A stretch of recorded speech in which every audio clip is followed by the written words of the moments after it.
Welcome to another episode of my story. Your story is uniquely yours. When you have no home, no family, no country, you want to, as the psalmist cries out, I cried out to the Lord and he heard me, bringing his miraculous deliverance at the right time. Today we're talking from refugee to recovery. My guest today is Belinda Shumba.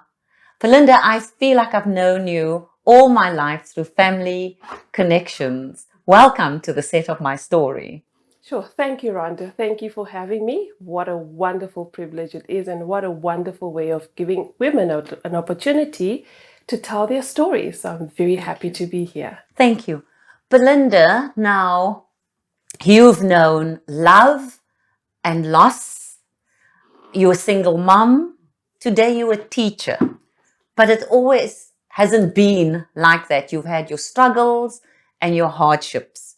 Won't you share your unique story with our viewers today?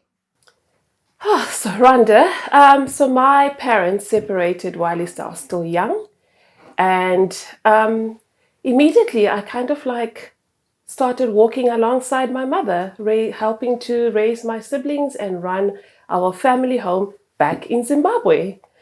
And yeah, things started getting a little bit tough.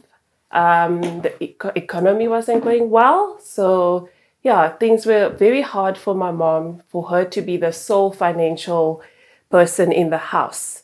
So as time went on, I started working in Zim, but yeah, things got very tough. And during that time, I also had a child when I was 19. Her name is Melissa. Yeah, we were struggling financially. And at some point, my two younger siblings left home to go live with family because my mom was struggling to have all of us in the house. Even though both my mom and I were working, it was still very hard. And then, unfortunately, in the year of 2002, my youngest sibling passed away in a very tragic accident. And yeah, soon after that, you kind of feel responsible because I felt as a responsible, adult in the house, and that I was not pulling up my weight enough, that if I could do better. So when the opportunity came to come over to South Africa, I grabbed that opportunity because I really wanted to help my mom, help my siblings to get through school. So I prayed to the Lord Jesus and I said, Lord Jesus, even though I do not want to leave my home, but please will you give me the strength to live on? Will you look after me? And will you provide for me when I go? Belinda, so at this stage, you're leaving a 2-year-old back home. That is heart-wrenching for a mother. How did you feel about that? It was very painful, Rhonda. I think that's why it took me a little bit longer to decide to leave, because I thought of Melissa as a young child. I thought of living at home and I was so heartbroken. But that death, my sister's death, actually pushed me to then think, okay, if I could go make a better living and be able to provide for my family, even at my daughter's expense, the Lord will provide, the Lord will make a way. But it was very hard. Belinda, just thinking of that, because I have 2.5-year-old grandchildren, and I can't imagine them being away from their mums right now. So, of course, when you shared your story with me, my heart just broke into a million pieces. But you're so brave. So you trek from Zimbabwe to South Africa. And as I said to you early on, it's like the Israelites. You're going where you don't know where you're going. You're on this trek and on this journey. And of course, today, Belinda, you're a teacher, but the road from when you arrived to where you are today was not without challenges and hardships. Share with us when you arrived here, how it all started. So Rhonda, I like the Israelite story, because that was one of the things that I thought about before I left home, and as I was praying towards the time I was going to leave Zimbabwe, if the Israelites, if God could watch over the Israelites, take them into a foreign land, even though they faced hardship, Provide for them. Yes, He provided for them. He managed to get them through each and every challenge. And reading the Bible and just understanding it more and knowing that our God is a God who's the same yesterday, today, and forever. He will provide for me. So that was for me, I think that is when I grew closer to the Lord, because I was so dependent and reliant on Him. So anyway, so the decision is made. We found a family friend who could take me in. I was so grateful. I leave Zimbabwe, and I arrived in Cape Town exactly a week after I turned 21. So it wasn't a matter of just leaving my mother's house to go next door. It was like leaving the country. And yeah, so I started staying with this family friend here in Cape Town.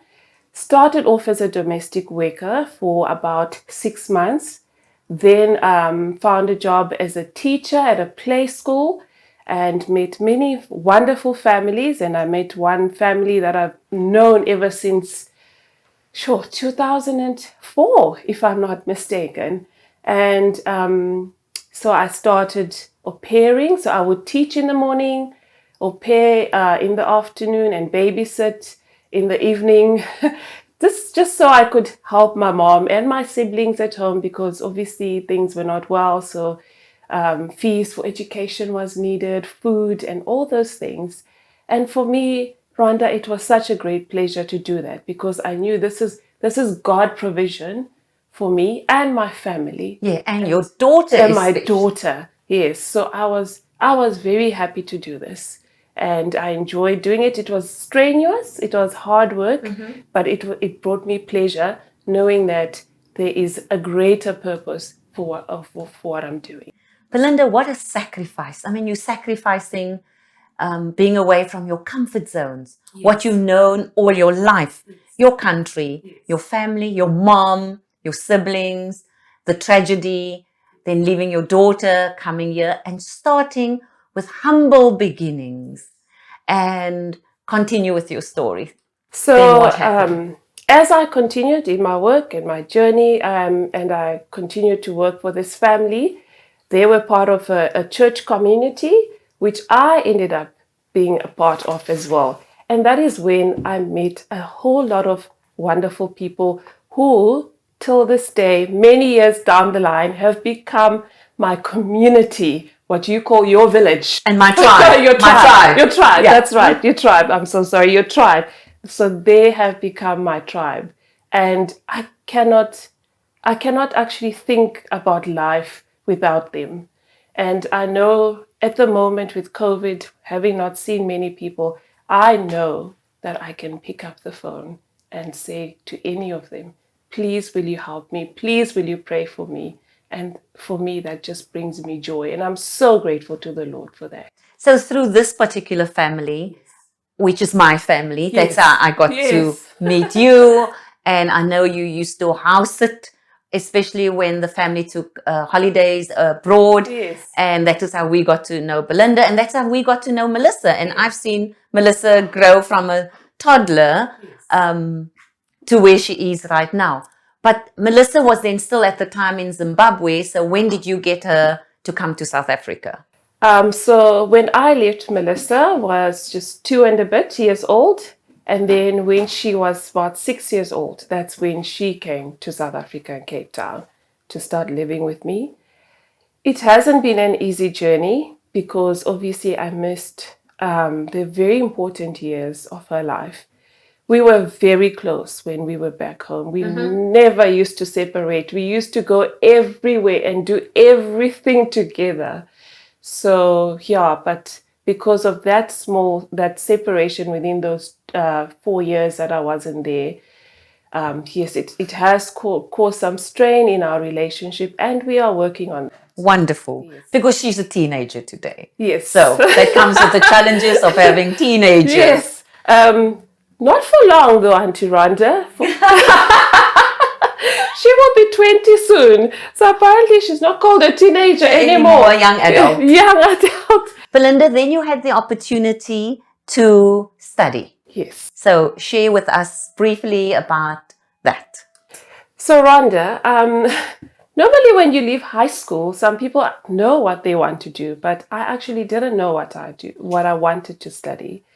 So I tried on a couple of things before I left them, but working for this family that we both know, I worked for them as an au pair, and I realized I actually enjoy working with children.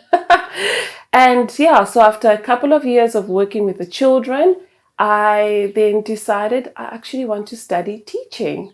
So then I studied through one of the universities that was part-time studying, and yeah, I studied for 5 years, and during that time, that family was growing as well. But it also, I think everything happened according to God's plan, because then what happened was towards the end of my studies, all the children had grown up, gotten to a point where I felt they didn't need me anymore in terms of like au pair role. Yes. But we're still friends and I love them to bits. So yes, everything happened according to God's plan. When I finished my studies, the youngest child started grade 1, and then that's when I also moved on. I started first by tutoring a child, and then I found a job as a teacher, and now I am currently a grade 1 teacher. Wonderful, and absolutely congratulations. So I remember your studying years. Yes. I remember the support of your village, your tribe, your church, where you plugged into. I think you're part of the worship at the church also. And so Belinda, and I know today that your whole family subsequently came over. They all plugged into jobs. They got the education. And so as we wrap up, just give us a statement of hope and a statement of encouragement for our viewers and for those who are battling out there as refugees coming from either war-torn countries or economically deprived countries, that the grass is sometimes greener on the other side, if you do it the right way. Sure, the first thing I want to say that is God is amazing. So for my lessons, I've learned that to trust the Lord and to trust Him with every single thing, no matter how small, to pray and ask the Lord to lead you in the right direction. Sometimes it may not be what you wanted, but God always gives us what He knows is best for us. So I would like to encourage people never to give up on God. Pray to God, even tell Him those small dreams that you have, no matter how small they are. Yeah. He will make sure that He works everything for His own purpose. And so I would like to encourage people, don't give up, keep on trusting, pray, and the Lord will lead you in the right direction.